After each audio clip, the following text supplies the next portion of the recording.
news update to the Don Lemon Show newsroom. Nolan Wells' family says that they are ready to turn over his cell phone for a joint forensic examination this week. Their attorney, Ben Crump, says the family's experts are on standby and they've given the district attorney 4 days to choose from. Now, the family says this is exactly what both sides agreed to back in July, on July 15th. Their experts, the DA's experts, and possibly even the FBI examining the phone together. And that matters because there's been a lot of back and forth over whether the family was cooperating. Crump says they are. Their message now is pretty simple. We're ready. The phone is ready. Pick a day and let's do it. The family believes that Nolan's phone could contain critical information about his final hours. So hopefully this finally moves the case forward. Now, if you've been watching the Nolan Wells investigation unfold, you've probably seen one allegation repeated again and again, that Nolan's own family may have delayed the investigation by holding on to his cell phone instead of turning it over to authorities. But what started as online speculation quickly moved beyond social media. Nancy Grace publicly addressed the controversy surrounding Nolan's phone, bringing the question into the national spotlight. And suddenly, the issue was no longer just what people were saying online, it was whether the phone had actually been delayed from forensic examination, and why. That distinction matters, because the latest reporting indicates the situation is more complicated than the allegation suggests. Nolan's family has maintained that the phone could contain critical information about his final hours, and has sought a joint forensic examination, while authorities have disputed how and when the device should be handed over. So the real question isn't simply whether the phone was being withheld, it's this: what happened to Nolan's phone? Who had control of it? And why has getting it forensically examined become such a major point of conflict in this investigation? The family is now seemingly being accused of wrongdoing because they haven't handed the phone over yet. What happened back on, I've got a big note here, phone July 15. Isn't that when the family had a meeting and said, yes, you can have the phone? But they want independent examiners there at the same time, right? Tell me, July 15, what happened? July 15th, the attorney for the parents of Nolan met and said, yes, we want to give over the phone, but we want someone in the middle here, someone from the outside, an expert to analyze the phone. It appeared everyone agreed. Then all of a sudden, they get a letter saying, we want the phone and you have 24 hours to send it over. The DA sent that. And the parents were out of town and said, wait, we don't have the time to do that. Hence the narrative that they're not cooperating. Now, they say, Nolan's parents, look, we have our experts on standby. This week, pick a day. And not to mention, on the 19th would have been Nolan's 19th birthday. But now that entire picture has shifted. I'll come back to what changed and why the phone has suddenly become one of the most important pieces of this investigation. But before we get there, there's another perspective that needs to be heard. Because while the public has been debating whether Nolan's phone was being held back, one man involved in this case sees the situation very differently. And his version raises a completely different set of questions. So before we examine what changed, let's hear what he has to say. in Nolan Wells, if you haven't heard about the phone issue, well, then you're way behind. I mean, I know I was all the way back in July. Mr. Crump and the team for the family indicated that they were going to give Nolan's phone to law enforcement so that they could work forensically on it, because they had made an allegation that they got the phone, that is the mother, I believe it was, and the sister had gone through the phone and were deleted materials. This became a vital part of this whole narrative that something nefarious happened to Nolan. But here we are, a month later after that supposed agreement, and 6 weeks, I believe, close to, after the death of the young man, and law enforcement still doesn't have this crucial piece of evidence that any law enforcement agency would be one of the number one things you want is to get the victim's phone. It hasn't been turned over. Now, I don't care like who's the reason or the fault of it or whatever, but I can only tell you from 30 years as a lawyer and as a homicide prosecutor and somebody who ran a police agency, I have never, ever heard a family being able to have the power to withhold the phone. But I think it tells me something very important. Listen up. I think it tells me that maybe the medical examiner has indicated that there is no suspicious cause of death or foul play, and that there is no homicide here, because if there was, prosecutors would have gotten a warrant for that phone. There is no doubt in my mind, but you can't get a warrant unless you have probable cause that a crime was committed. That's part one. And the only other way for law enforcement to get the phone is through a grand jury subpoena. I've mentioned this before in other videos. Please refer to them before you start negatively commenting. But the grand jury subpoena only allows you to get the phone. It doesn't necessarily allow you to get the information and data on the phone. That's usually what a CDW, communication data warrant, allows you to do, which again, if you don't have probable cause that a crime is committed, you're not able to get. Bing, bing, bing. Think here what I said earlier in previous videos. No arrest has been made, and there could be arrest if there was probable cause to believe somebody did something. It's going into the grand jury, and now they don't have a warrant potentially. That's the only thing I can think of, because that's a number one basic thing that you would do, because maybe they can't establish to a judge there's probable cause to show that there would be evidence of a crime on that phone. So now the family is in complete possession of what happens or doesn't happen to that phone, and they are not providing it to law enforcement.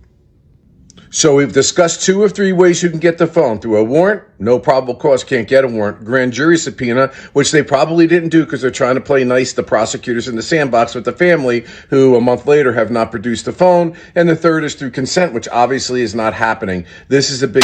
That is 3 decades of experience speaking, and it would be a mistake to simply dismiss it. But his interpretation only accounts for one side of the equation. There is another possibility, and before we move forward, you need to hear it. A search warrant generally requires a judge to find sufficient legal grounds based on information presented by investigators or prosecutors. So, if no warrant was obtained, one interpretation is exactly what he suggests. Authorities may not have developed enough evidence to establish that a crime occurred. But there is another explanation. It could also mean that investigators never reached the point of presenting a case strong enough to justify that warrant in the first place. The outward result is identical, no warrant. But the meaning behind that silence could be completely different. And for some families in that part of Mississippi, this wasn't a question that suddenly appeared during the Nolan Wells investigation. It was a concern, they say, had been building long before the summer of 2026 ever began. To Nolan Wells' mother, do not give them people that phone. They tried to be slick with that, and that's how I know it's something in that phone. The DA office sent a letter out to the Wells family in which they had 48 hours to hand over Nolan Wells' phone so that they can do an investigation on his phone.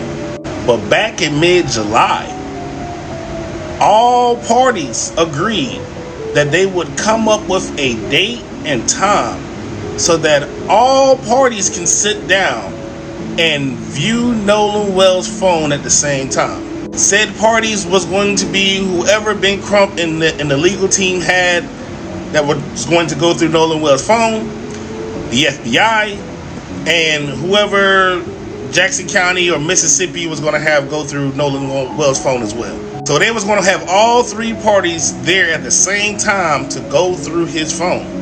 But for some reason, y'all came up to this agreement mid-July, but for some odd reason, Wednesday, y'all sent out a letter for them to turn over the phone in 48 hours. Mind you, they're not in town.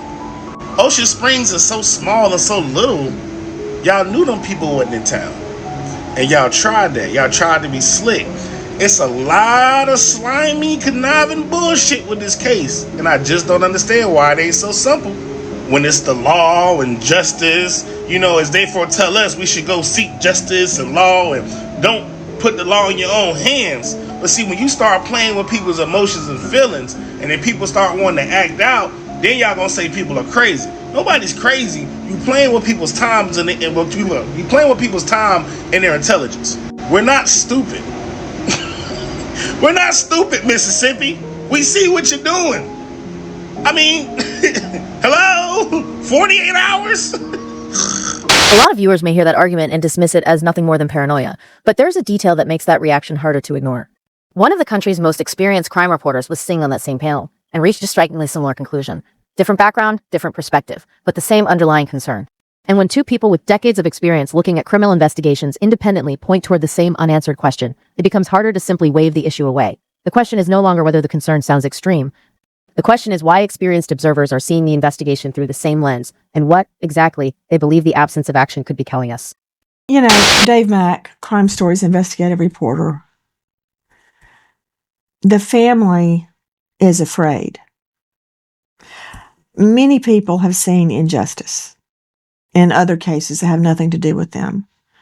And I believe they fear evidence will be destroyed or mishandled, and it can never be recaptured. It's very possible it could never be recaptured.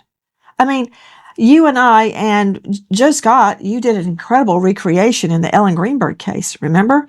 Ellen Greenberg stabbed, I think, 20 plus times, including the back of the head, the back of the neck, the back, actually severing the dura of her spinal cord. And the ruling was suicide. Okay, this is what I'm leading up to. So, yes, ma'am. All of the evidence was not documented at the scene. The police this is in Philly, told the apartment manager, sure, clean it up. As a matter of fact, here's a professional cleaner. Call them.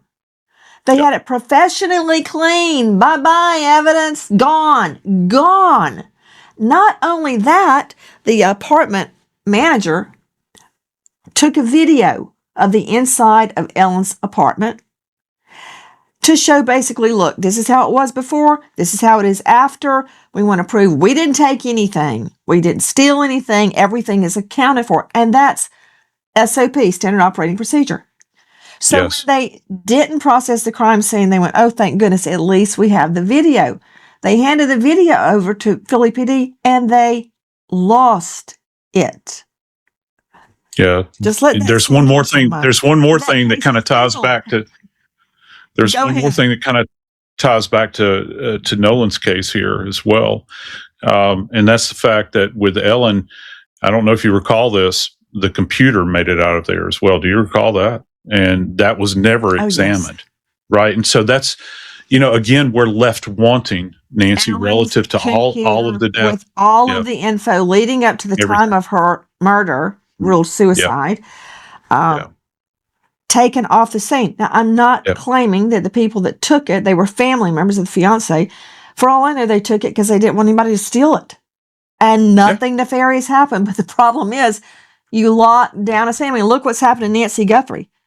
A pizza delivery guy came and walked right over the blood evidence to deliver a pizza. Same thing here, Dave Mack. I get why the Nolan Wells family is fearful. Well, Nancy, this investigation, I'm putting air quotes in that because if you remember early on, it was a drowning, and no investigation had even been done. You realize he was missing. It wasn't like it was hours and they went back and he was missing for almost 2 days. And the family early on was not getting information that they felt like they should. All they're saying is, we want to be assured of the chain of custody, how the extraction on this phone is going to be performed, who would have access to the extracted data. That's important.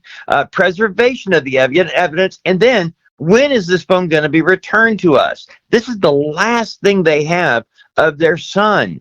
And those things that I just mentioned, those were the items discussed on July 15th.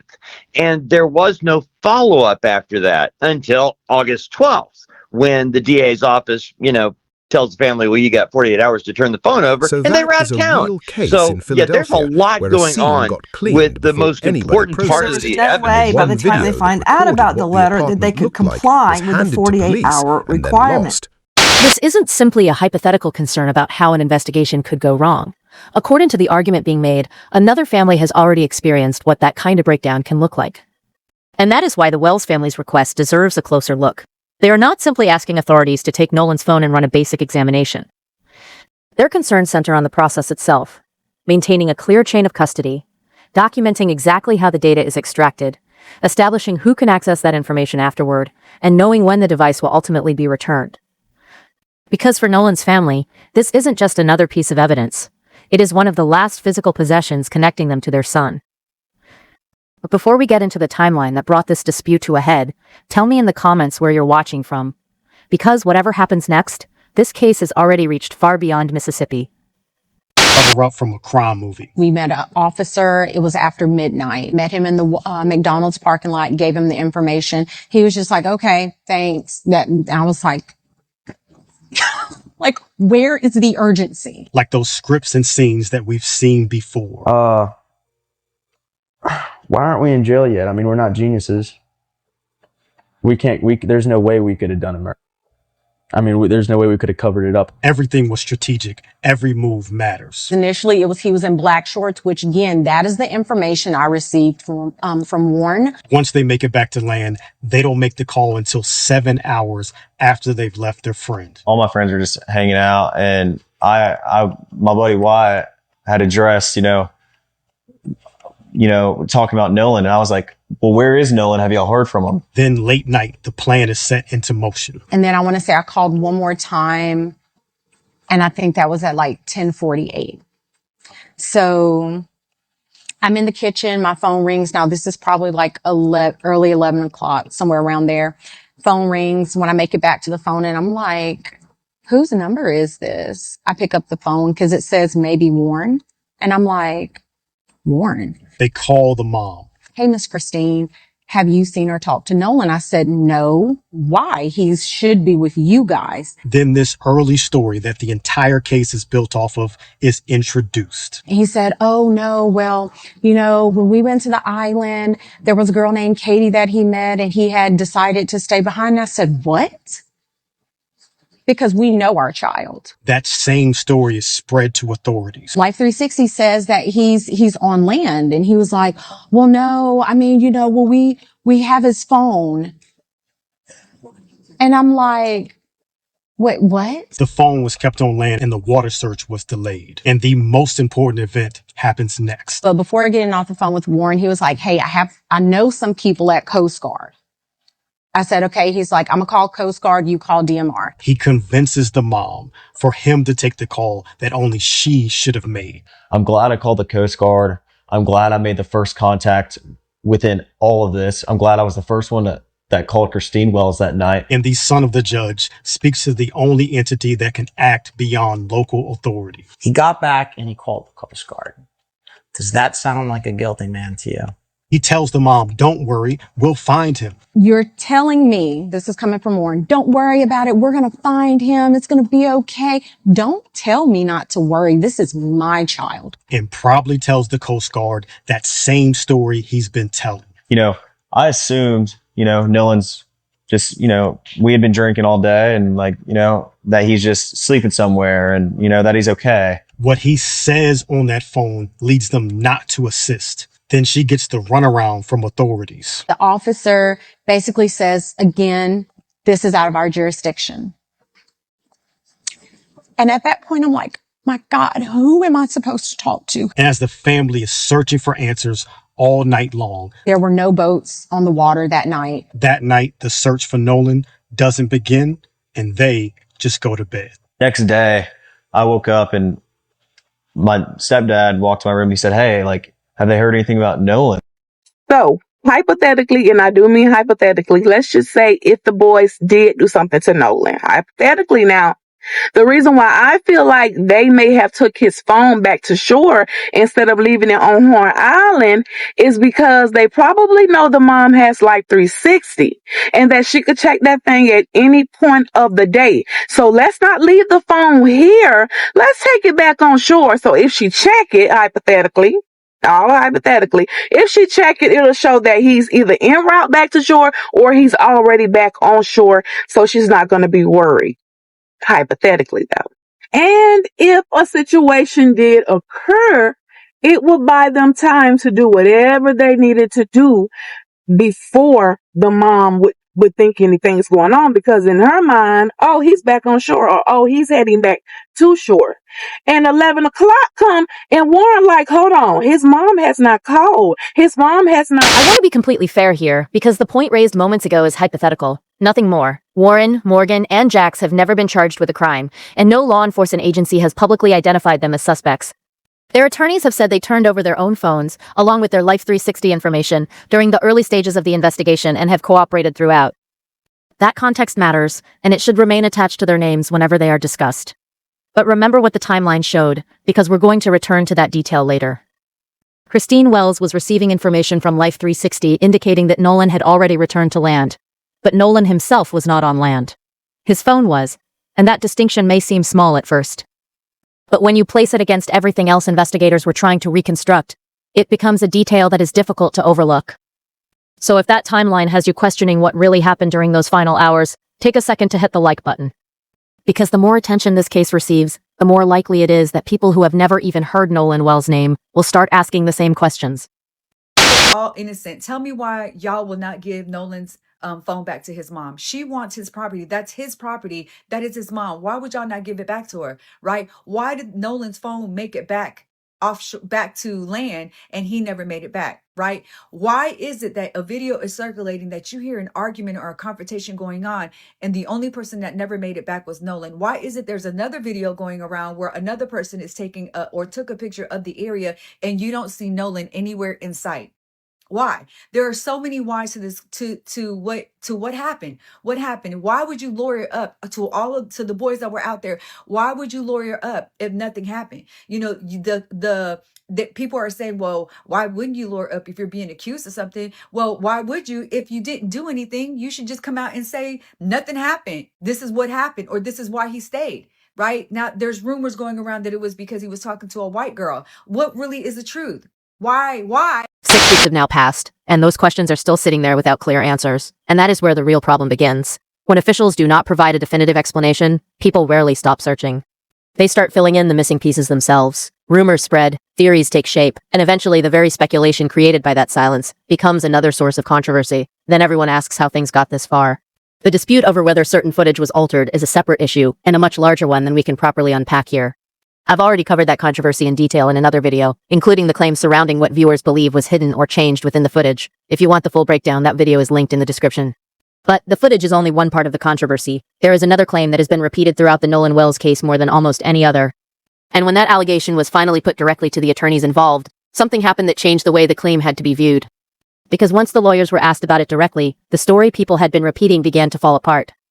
I believe one took a polygraph, and from what was told to me that they all passed. My clients have not taken a polygraph test. That was one of the most frequently repeated defenses in the Nolan Wells case, and it was corrected by an attorney representing the defense during an appearance on Nancy Grace's show. The distinction is important.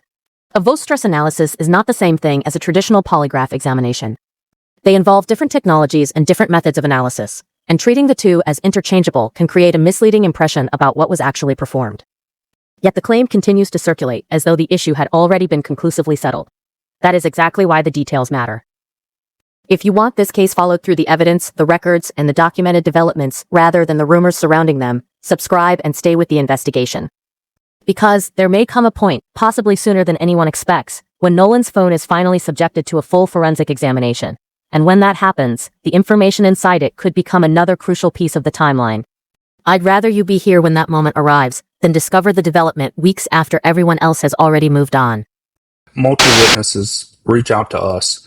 2 confirmed witnesses that saw Nolan Wells on the island around 6 p.m. on July 4th. Well after the Triton, as you said, left around 4:30. And so those witnesses have went to investigators, they've talked to the police, and they've done what they're supposed to do. These witnesses know Nolan. They've known him for a long time. They were able to make a positive ID. And they told that to investigators. They told them that from the very start. What witnesses? Where? Who, what, where, why, and when? Greg, in Florida, as in Georgia, as in this jurisdiction of Mississippi, the code, the official code of Mississippi, annotated, lays out how you establish or cross-examine, same thing, same criteria, an eyewitness, such as, I memorized them. How far were you away from the witness? From the target. What was the lighting? Do you wear glasses? Were you wearing them that night? Were you inebriated? Had you smoked pot? How can you prove that to me? Did anything obstruct your view? Was it daytime or nighttime? What time of the day was it? What were the conditions? You go on and on and on. You can rattle them off, right? I know you can. So absolutely. I know the eyewitness can't identify anything except the back of his legs, like in that video. Well, that's the thing. I mean, there's no details about any identification. It's just a broad statement that other people saw Nolan after the boat left. The video you just showed shows from a view from behind of someone bending over. Nolan was reportedly off the island around 4:30, and there was also a reported sighting of him alive around 6:00. If both of those pieces of the timeline can be independently established, they could fundamentally change how the rest of the case is understood. But you just heard how those eyewitness accounts have to be examined. How far away was the witness? What were the lighting conditions? Had they been drinking? Was anything obstructing their view? And perhaps most importantly, did they know Nolan well enough to confidently identify him? Or could they have mistaken someone else wearing similar clothing for him? Those questions are not automatically accusations of dishonesty. They are the kinds of details investigators must examine when evaluating eyewitness identification. And there was something else worth noticing during that discussion. No one on that panel simply said, "Why not examine the phone and settle the timeline?" Because, at that point, the phone still had not provided that answer. And that brings us to the next part of the investigation. Because Nolan's device may contain information capable of filling some of the gaps in the timeline, the question is whether anyone has been able to fully access what it was recording, transmitting, or storing during those critical hours. Founding member of the FBI Cellular Analysis Survey Team, historical cellular analysis expert, former FBI, 22 years, former homicide, Norfolk, Virginia Police Department, works multiple cases, and currently with Precision Cellular Analysis. I could go on. Scott, tell me how this examination, I mean, you don't just pick up the phone and go, okay, I looked at it. What is a phone examination? How do I get evidence of potential snaps that were sent that day, texts, emails, photos taken during those critical hours?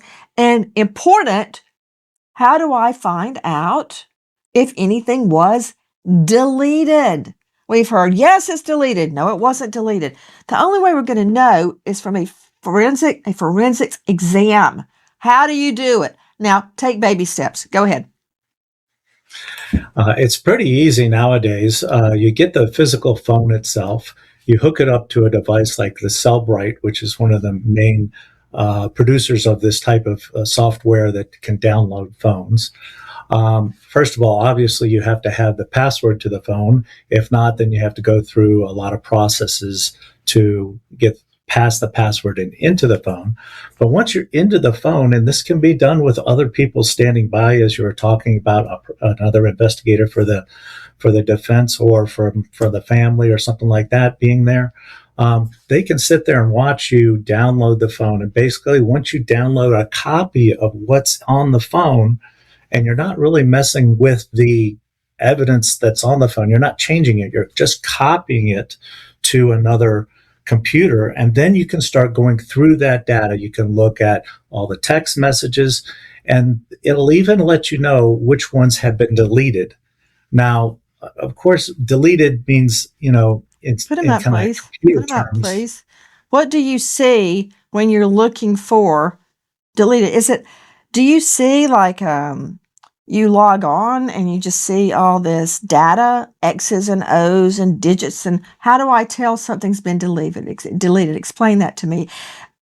I mean, unless it's in recently deleted, but even my twins at age 3 knew how to go into my phone and find recently deleted and delete it. And how do you find it? So it's actually just, on the computer screen, you're looking at all the lists of text messages, and it says right to the right of it, this one was deleted. So in an aspect, if it hadn't been overwritten, think about how computers work. You delete something just like a phone. You delete something, it kind of takes it and moves it into a to an area you're not using. And then once, if the phone starts getting full, it starts writing over that deleted stuff. So things that were deleted at some point in time are still there and can be recovered. The actual texts of the text message, the content of the text messages is still there until it's getting written over by the phone. So that is the assessment from a man who spent 22 years with the FBI. explaining on Nancy Grace's show what could still be sitting inside Nolan's phone. A deleted message does not necessarily vanish the instant someone removes it. Depending on the device and the software involved, deleted data may remain in storage until that space is eventually overwritten. A forensic extraction can also identify which messages were deleted and, in some circumstances, recover the underlying content. And that brings us to what Nolan's phone has already reportedly revealed. 3 significant pieces of information stand out, and none of them depends on recovering a deleted message. First, the location data indicated that Nolan's phone had returned to land while Nolan himself was still out on the water. That distinction became critical for Christine Wells, because the information reaching her suggested that her son had already made it back to shore. But according to the timeline being examined, Nolan had not. His phone had. Second, the device moved. After being on or around Horn Island, the phone was transported away from the island, and cellular network records reportedly captured its movement as it traveled. And then there's the third detail. Messages were deleted from the device. We do not know from that fact alone what those messages contained, who deleted them, or why. But their deletion is another piece of digital activity that investigators could potentially examine through a forensic extraction. Now put those 3 details alongside what the FBI analyst just explained. The information that can help clarify this timeline has not simply disappeared. It may still exist inside the device. And right now, that phone is reportedly sitting in Mississippi, waiting for the forensic process to begin. Which leaves the question that has been hanging over this entire dispute. If the technology is capable of answering so many of these questions, why has the phone at the center of the investigation still not been fully examined? Tell me what you think in the comments, because that is one question I have yet to hear answered convincingly. And there is another unanswered gap in this case. Water found in the lungs can establish that someone went underwater. But it does not, by itself, explain how that person ended up there. That is where the medical investigation becomes so important. Dr. Roger Mitchell, who conducted the independent autopsy for Nolan's family, determined that the manner of death was undetermined pending further investigation. He has also explained that his examination was limited because certain neck structures were retained by the original examiner, leaving him without access to tissue that could potentially have helped address some of the questions surrounding the neck. There has also been discussion of a re-end area described on the back of Nolan's neck. What caused that finding remains unresolved. It's only caused by the pressure for bear strikes, and that is precisely why the retained neck structures matter to the medical questions surrounding this case. But that part of the investigation goes much deeper than we can cover here.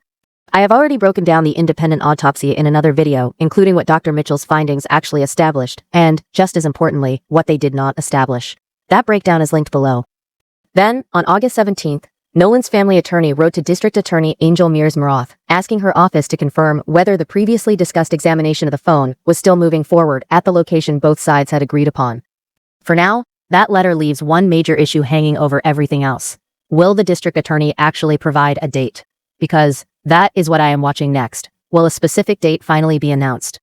Will the FBI be present when the forensic download takes place, particularly as members of the Congressional Black Caucus have been pushing for a broader federal review? And what happens with the state autopsy? Does that report become available before the phone is examined or afterward? Because the order in which those pieces of evidence become available could shape how each new discovery is interpreted. And if you want to understand how investigators reconstructed Nolan's final hours in the first place, the Marine Patrol report is one of the key documents to examine. I have already gone through that report in detail in another video, and that breakdown is linked below as well. Once you see the timeline laid out, some of the details discussed here take on a very different weight. So let me ask you honestly, and I do read these comments. If this were your family's case, with no arrest, an undetermined cause or manner of death, and a phone whose full contents have yet to be examined, would you demand a date this week? Or would you continue waiting? Because for the Wells family, the calendar is carrying its own kind of weight. Nolan Xavier Wells was born on August 19th, 2007. That means August 19th would have marked his 19th birthday. And his family was not prepared to let that day pass without remembering him. A prayer vigil was scheduled that evening at 7 p.m., led by Pastor Jamal Bryant at Greater St. John Church on Division Street in Biloxi. Other gatherings were also planned around the country, including one on Martha's Vineyard. For people who could be there, the message was simple: show up for Nolan. And for everyone watching from somewhere far from Biloxi, the question remains whether you want this case covered here as those events unfold. Because his mother has spent every day since July 4th confronting the same painful contradiction. A phone came back from the water. Her son did not. And on the day that should have been his 19th birthday, Christine Wells was still waiting for an answer about how that happened.